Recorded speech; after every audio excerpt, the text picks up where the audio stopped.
profile on Dr. C. Dolores Tucker. And Dr. Tucker, before we had our final break, we were talking about some of the political activities you've been involved in.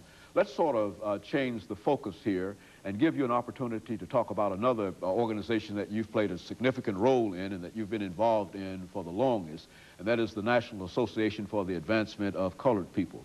Let's have you talk about that organization. Well, I filed a suit to make sure that we could get rid of those who were misusing the funds of the NAACP and creating a deficit that would have destroyed it.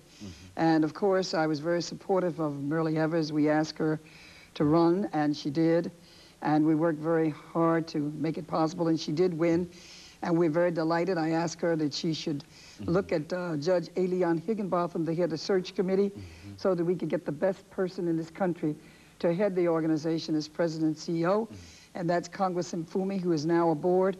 We have a treasurer now that was the chairman of treasurer of the state of Connecticut for 2 terms, and now he is our treasurer. So fiscally, the organization is on track.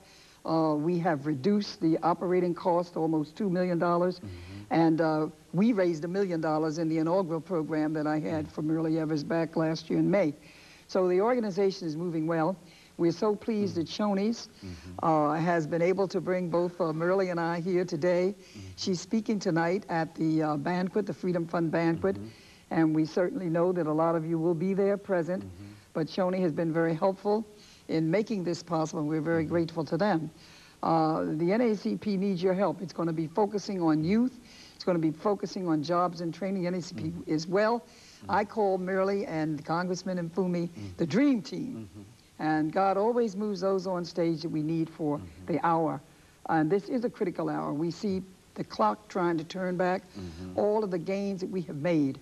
And all we're saying now is the NAACP, the National Political Congress, we're launching a Black Women's Voter Crusade. The NAACP is doing the same. We want everyone to register and vote so that we can elect men and women who will help to make this nation understand that we all have that inalienable right to life, liberty, to pursuit of happiness. Particularly our black males are in jeopardy. Not only black males, but the black family. Alabama State College. Little do we know that 26 girls to 1 is what we have there. And 39% of all black males in California, 20 years, are in court, under some court jurisdiction, under prison, probation, or parole. These are dangerous times, and that's why we can't have these images being sent out about our young people being gangsters, thugs, and hoodlums. And that's why I would really like for people to write me to get these words. You'll never know what this gangster rap is all about. And before we close, I want to give out the number, 1-800-225-8511.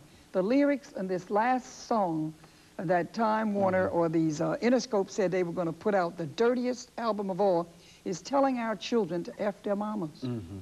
It's telling them to become whores. It's telling them to sell their bodies.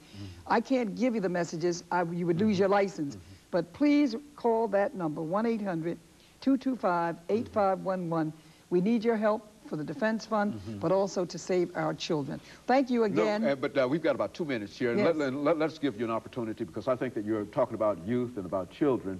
Let's give you an opportunity over these last couple of minutes to talk to the young people. You've already said something in reference to gangster rap and et cetera, but say something to them about the importance of education and why they ought to become involved in et cetera. Well, it is so important for them to become involved, because today you cannot go anywhere. You can't get a job. You can't do anything. All of us are sitting here where we are today because we're educated. Mr. Farrakhan had 1 million men march in Washington, D.C. And that image that went around the world, the people that went there, is showing the world that we're just not gangsters and robbers and thieves, but we are educated. We can get an education. That's what I told Suge Knight to do. Teach our children through rap how important education is. We need that today. You are the descendants of kings and queens of Africa. Mr. Mandela walked out of prison 27 years, but with dignity, because he was educated, and he is now the president of South Africa. There's nothing you cannot achieve, but education is the key. Stay in school. The NACP is going to work to help you. We're going to try to find jobs for you. That's what we're going to do, but we need your help, and we need you to be the best that you can. What about their relationship with the NAACP? What would you say to young people about that? The young people should join. We have 76,000 young people. They're participating in the AXO program. Call the NACP. If you have a talent, there's an AXO program. It's a talent program they have. They need your help. Call them and ask about it today. That's what Mr. Mfumi and Merle Evers have said. You are their priority. They want you to join. They want you to become involved. We have youth groups. You can join at a very nominal cost, and we're asking the parents to please see that they get involved, because this is our focus.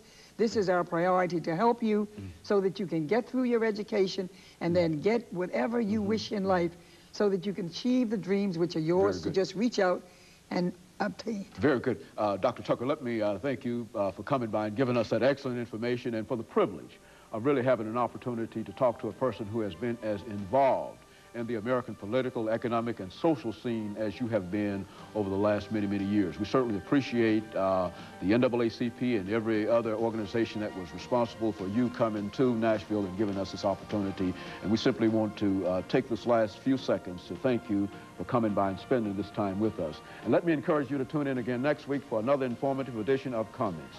Thank you and good morning.